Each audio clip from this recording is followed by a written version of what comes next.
I talked to him the day before he died. I shouldn't say this, but what killed him was street drugs. From Ric Flair to superstar Billy Graham, WWE legends are finally opening up about Hulk Hogan's drug use. Now, those details are being tied directly to his death, with shocking claims involving his ex-wife, Linda Hogan. Here's what's really being said. Hulk Hogan died in July 2025 from a heart attack. Before his death, he sat down for what would become his final interview for the Netflix docuseries Hulk Hogan, Real American. In that interview, he revealed a history of drug use that wrestlers, fans, and even his own doctors had spent years denying, ignoring, or covering up. The first major revelation involved fentanyl use. Hogan said he was taking 80-milligram fentanyl pills, 2 in the morning, tucked under his gums. He also claimed he had 2 300-milligram fentanyl patches on his legs and, on top of that, 6 1,500-milligram fentanyl lollipops throughout the day. Hogan said his pharmacist told him point-blank that he should have been dead. According to Hogan, the pharmacist said he had never seen a human being take that much fentanyl. This was not recreational use. By that point, Hogan's body was completely broken down.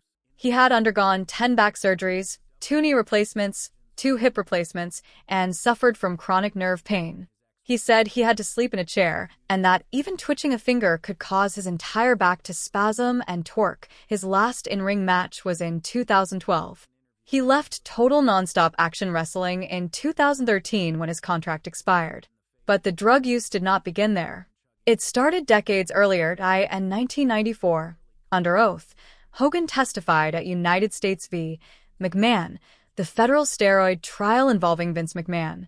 Hogan admitted he had been using anabolic steroids since 1976 to build his physique. He also said steroid use was common throughout professional wrestling during that era. That admission directly contradicted years of public denial. Most famously, in 1991, Hogan appeared on the Arsenio Hall show and told millions of viewers that he was not a steroid abuser and did not use steroids. That statement was later proven false, and other wrestlers knew it. Superstar Billy Graham, the bodybuilder-style wrestler Hogan modeled himself after, later claimed he personally introduced Hogan to steroids and even injected him during the early years of his career. Wrestler David Schultz went even further, alleging that he injected Hogan more than 100 times. Hogan himself later admitted that almost everyone in the locker room was using steroids during that era. Then came the divorce. In 2009, Linda Hogan filed for separation, and the split reportedly devastated Hogan financially. Reports claimed he lost around 70% of his liquid assets. Hogan later described this period as the lowest point of his life. He said he fell into a spiral of drinking, pills, and depression. At one point, he even contemplated suicide. That was also the period when he signed with TNA. He needed the money, and according to Hogan, that was when the fentanyl dosages climbed to levels that shocked even his pharmacy. Years later, in a resurfaced interview, Hogan described how the prescription cycle consumed him. He summed it up in a single sentence: that vicious cycle became the thread running through every chapter of Hogan's life, from steroids in his 20s, to painkillers in his 40s, to fentanyl in his 50s, and finally to the final months before his death. And it was another wrestling legend, Ric Flair, who revealed what the very end of that cycle allegedly looked like.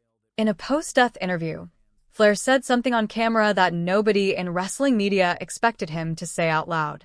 I shouldn't say this, but what killed him was street drugs. To understand how deep the rabbit hole went, you have to rewind all the way back to the mid-1970s, when a young, blonde, muscular kid named Terry Bollea was trying to break into professional wrestling.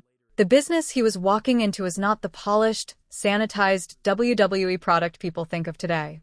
It was brutal, chemically soaked, and completely unregulated. The steroid era and Billy Graham's explosive claim the 1980s wrestling boom was built on spectacle.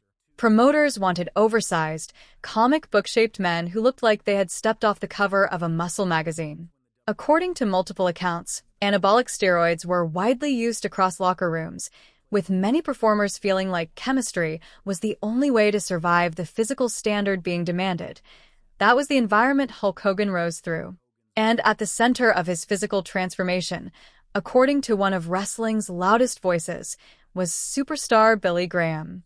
Graham was the prototype, tanned, chiseled, and peaked to the point of looking almost inhuman. Hogan studied him, copied him, and eventually replaced him as the face of that aesthetic. But according to Graham himself, that physical handoff came with a chemical one. Graham claimed he personally introduced Hogan to steroids and injected him during the early years of Hogan's career. That detail, injecting him, was the part that landed hardest. It transformed Hogan's physique from extraordinary genetics and discipline into something else entirely. For years, though, Hogan fought against that narrative with everything he had. The most notorious example came in 1991, during an appearance on the Arsenio Hall show. Staring directly into the camera with the confidence of the biggest star in wrestling, Hogan told America he was not a steroid abuser and did not use steroids. Fans believed him. Kids believed him. Parents used him as proof that hard work and vitamins could build a superhero body, and every word of it collapsed a few years later. Under oath in federal court in 1994, Hogan confirmed what Graham and others had been saying for years. He admitted he had been using anabolic steroids since 1976. He admitted steroid use was common throughout the industry during his rise. Later, he went even further, acknowledging that almost everyone in the locker room was using them.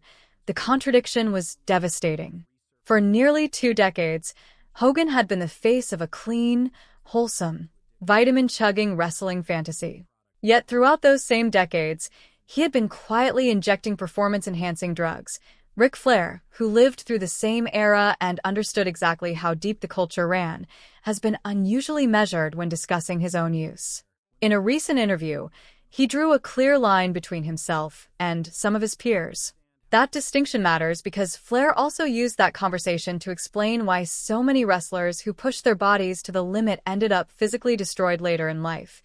That explanation forms the medical backbone of everything else in this story. It connects the first drug in Hogan's life to every drug that followed. Steroids built the cartoon physique.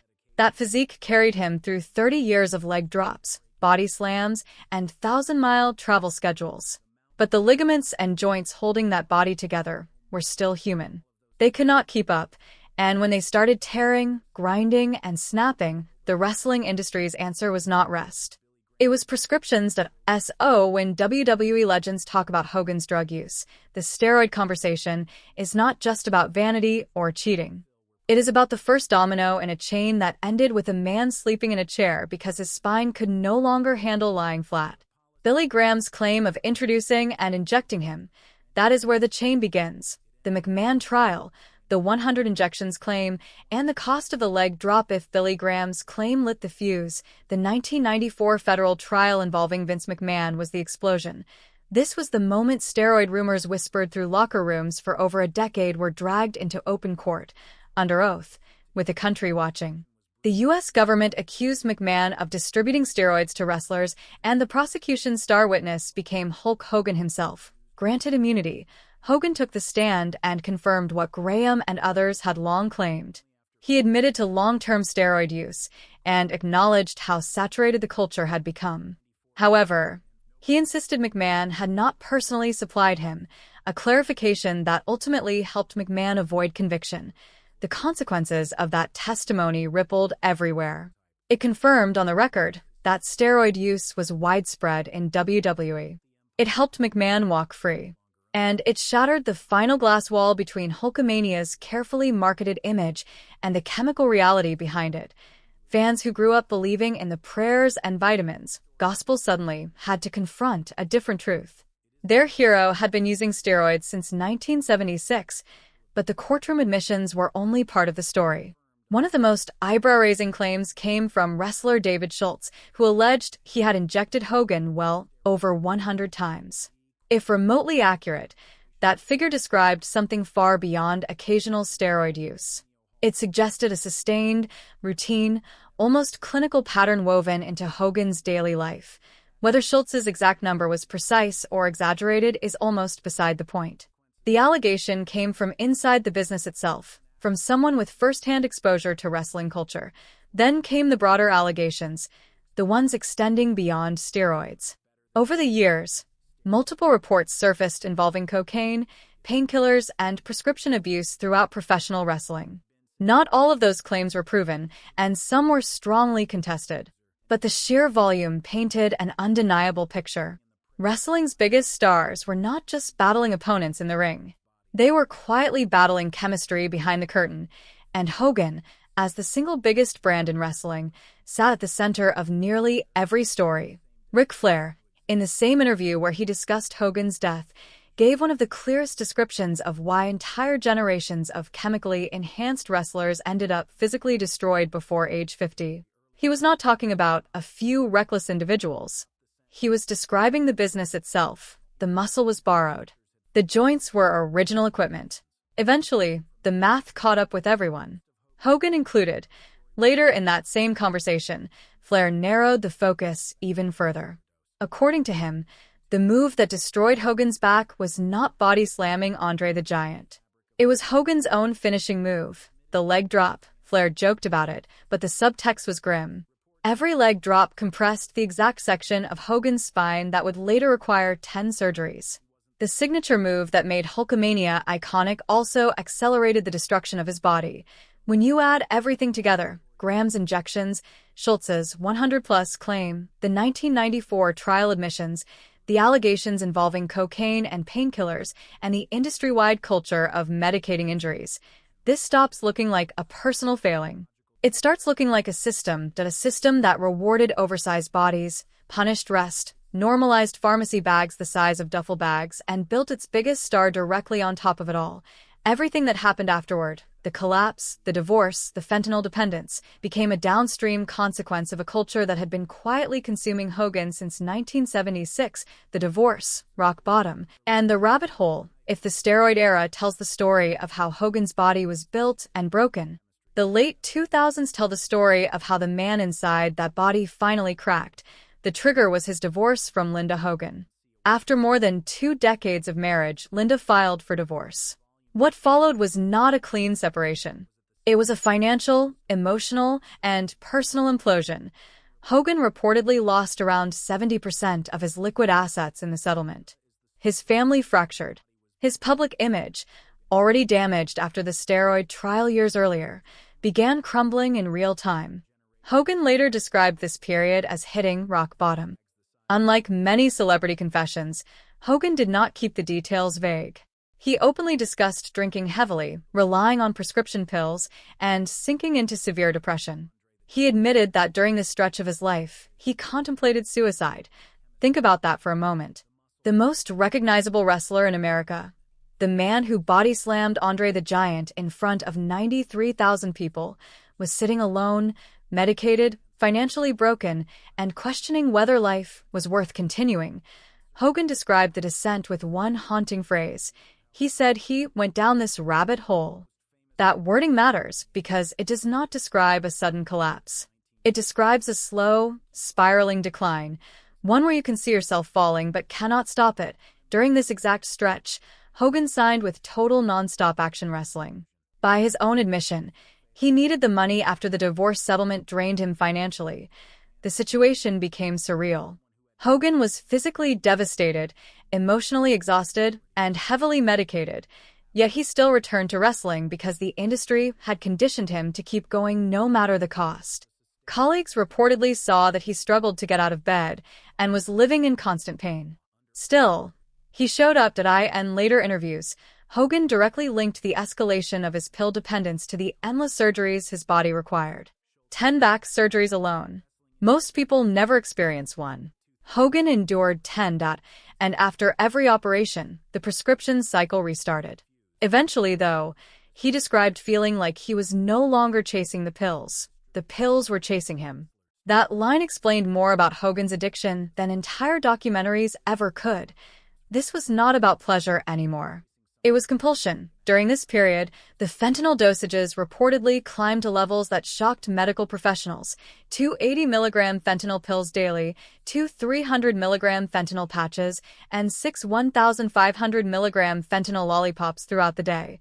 That was the version of Hulk Hogan fans still saw in public, smiling for cameras, shaking hands at meet and greets, and cutting promos.